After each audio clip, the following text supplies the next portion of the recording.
Ruben Amorim's task at United has gone from monumental to damn near impossible. His frank demeanour in the media has made it clear that even he seems somewhat taken aback by the scale of the challenge which is in front of him now. And it's not just about reviving a team in poor form.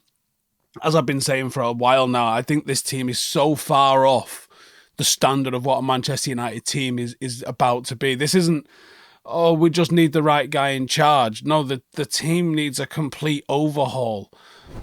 The road to success is not going to be a quick one. There may be more setbacks before progress really starts to begin. I think Amorim's got an advantage because there is a clarity to his vision in a world where progress in football is rarely a straight line. I think the transparent approach, the stoic nature that he's got, the desire he's got to implement all of his ideas does give United a chance of stability and growth, providing that Ineos are capable enough to do what is required to be able to achieve that long-term success at Old Trafford. I wanted to look at 5 things that I think he needs to do to ensure he's successful at the club. First one is stabilise the season.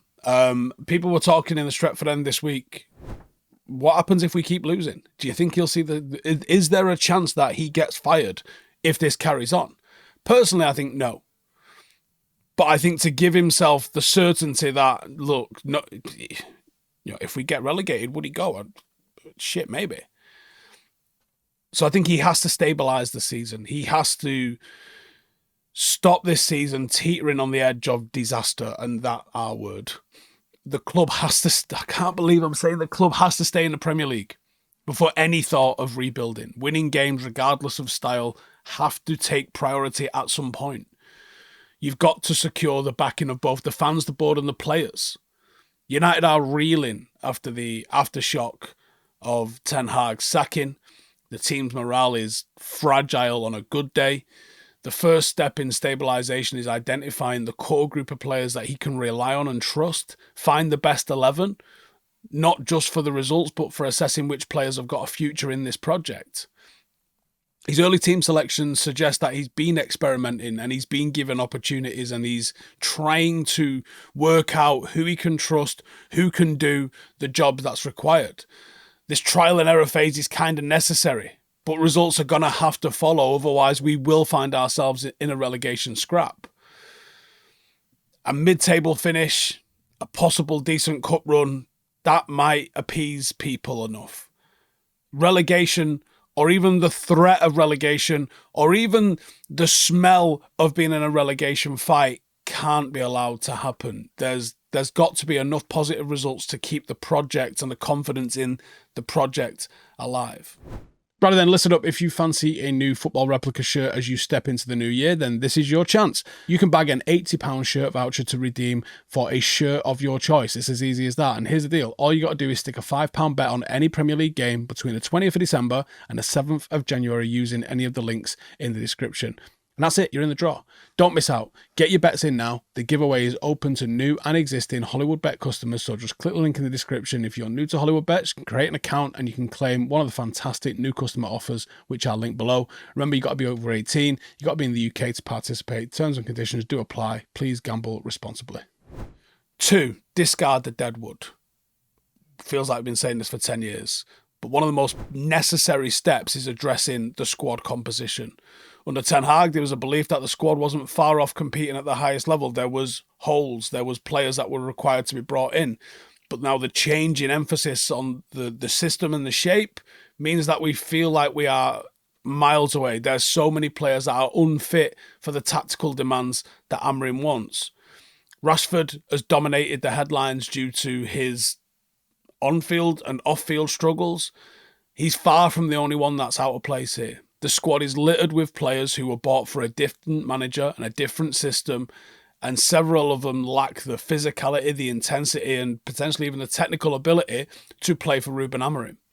A significant overhaul isn't just something we would like to see happen, it's necessary. Amorim's going to have to make real, tough, ruthless decision about who stays and who goes. He's got to prioritise those players that are willing and capable to adapt to his vision. And the club has got to back him financially to do that. Whether, there's so much talent in the academy, maybe you have to go and play in them. And then we bring in the people that we can bring in that can actually do it. But the club have got to back him. And they've got to let him retool and reshape this squad. Number 3, execute the summer window. That summer transfer window is probably going to be a lot bigger and a lot more impactful than the one about to hit us in January. And it's not about splashing the cash and about, doing things in the transfer market others can only dream of, as Woodward said. It's about finding players who can play the system, smart acquisitions that align with the philosophy. The goal is to bring players in that move his tactical ideal forward whilst maintaining a balance within the squad. United can't afford another bloated transfer window with mismatched players. They have to prioritise the quality over the quantity. Focus on players that Amorim needs to execute the tactical setup. Rushed recruitment or a big name for the sake of it is just going to derail the progress. And that's what we've kind of done for the last decade. So that clearly didn't work. We've spent $1 billion and have got fucking nout to show for it. So let's actually try and spend a little bit smarter. 4, establish a sustainable identity. One of the biggest criticisms of the previous eras at United is the clear lack of a footballing identity. Amorim's system emphasises this identity. It's got fluid attacking play, high pressing, positional discipline. It does offer the foundation of being a long-term club philosophy. Implementing it ain't as easy as saying it. Amorim's already seemingly empowered players like Ugarte, Diallo, possibly Højlund unless he replaces him. But the focus has got to remain on developing the players who can execute and thrive within this system. Someone like a Mainu, De Ligt, Mazraoui. Players that, Yoro, surely, are going to be part of those long-term plans. No one wants to see him abandoning his principles. There might have to be adjustments made for a practical reason. But long term, he has to play with the identity that he wants to see us play with. And identity isn't tactics. It's about creating a team that the fans can connect with, that the fans go into the ground wanting to see how they're going to play, understanding how they're going to play and being excited about how they play. Combine that with visible effort and determination goes a long way. And at the moment, the club and the fans, and actually for the last 20 years, since 2005, you almost feel dirty if you support a club sponsor. If you bought something from somewhere that supports Manchester United, because in the back of your head, you're like, oh, yeah, Glazers. That disconnect exists. And it's existed for 20 years. And it's a weird situation because, as a kid growing up, I would go out of my way to buy Sharp products or Vodafone products because they sponsored Manchester United. And I wanted to support that and support Manchester United. For 20 years, half of my life, we've dealt with this fucking cancer that is the Glazers. And it's drove a wedge between us, and it affects the enjoyment in the ground. It affects the connection between the fans and the players. And it's probably added to the frustration that we feel because we know something ain't right. On the pitch, identity and success covers up a lot, as Sir Alex saw. He coped with these fucking pricks for, 7 years? No, 8 years of his reign. The success that Sir Alex Ferguson maintained covered up a lot of that. Ultimately, they're gonna have to go before we can ever truly, openly love the club again. It's like we've got an affair going on, isn't it? You can't really be like, yeah, I'm all in, because ultimately you're holding something back because of the situation that exists with the club. Rebuilding that trust might take the Glazers to go, which isn't something Amorim's going to have a hand in. But if we're playing well and we're winning, it does help, and it goes a long way. And 5, win a trophy. And the winning of the trophy isn't just about the silverware, as Eric Ten Hag found out, but it's about establishing legitimacy. The FA Cup and the Carabao Cup were highlights of Ten Hag's tenure. They lacked a bit of foundation. First season felt like we were on the path. Second season, it felt like it kind of come apart a little bit. For Amorim, winning a trophy with his identity will be essential in sort of legitimising his methods. Trophies create momentum, it eases fan unrest, it fosters belief within the squad. Everybody loves a day out at Wembley. And, the trophy doesn't necessarily have to come immediately. Performances have to come immediately, but then, strong performances in a cup competition can really serve as a stepping stone.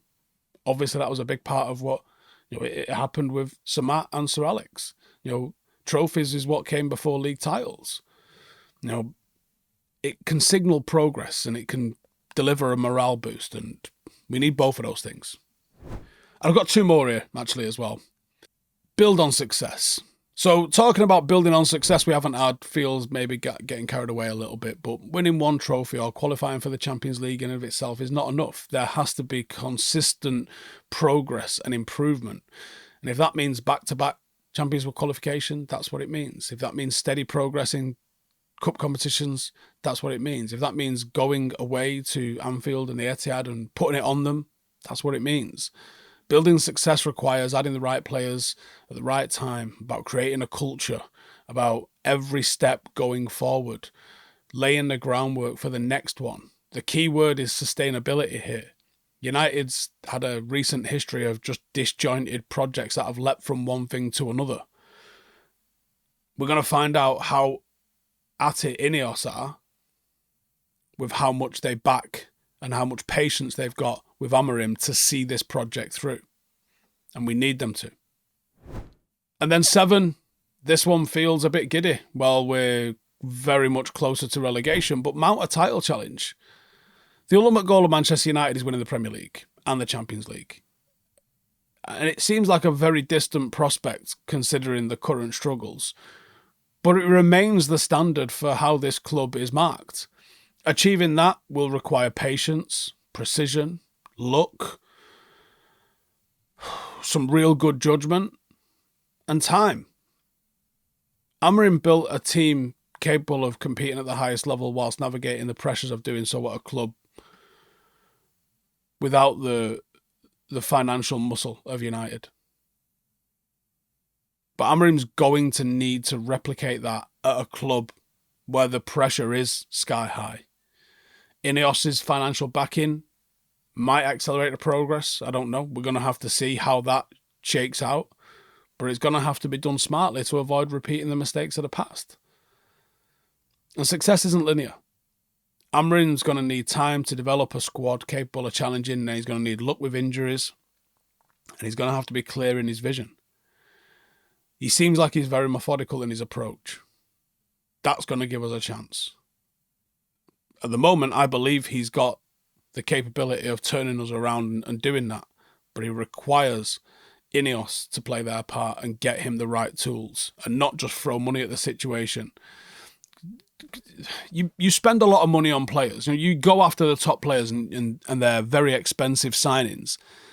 They're going to be pretty good for the most part. They might not be perfect and it might not be the right thing, but because they're coming with such a big price tag, they're going to be like quite high-level players, Anthony aside. And that's kind of what the club has traded on for the last decade. We'll just spend 70-odd million on Lukaku, he'll be all right. And he is. And that's kind of the philosophy that the club has had. We don't need precision when we can kind of just like spend big and it'll kind of be all right. You've got to be smarter than that. And if we are smarter than that, we pick up those little astute signings. You've got to look at some of the best buys that this club's ever had. Go find your Peter Schmeichel, Dennis Irwin, Eric Cantona's. It's not necessarily the big money signings with a lot of fanfare that end up being the ones. Your Vidic's, your Evras. They're the ones that really take you on. They're the ones that really do well.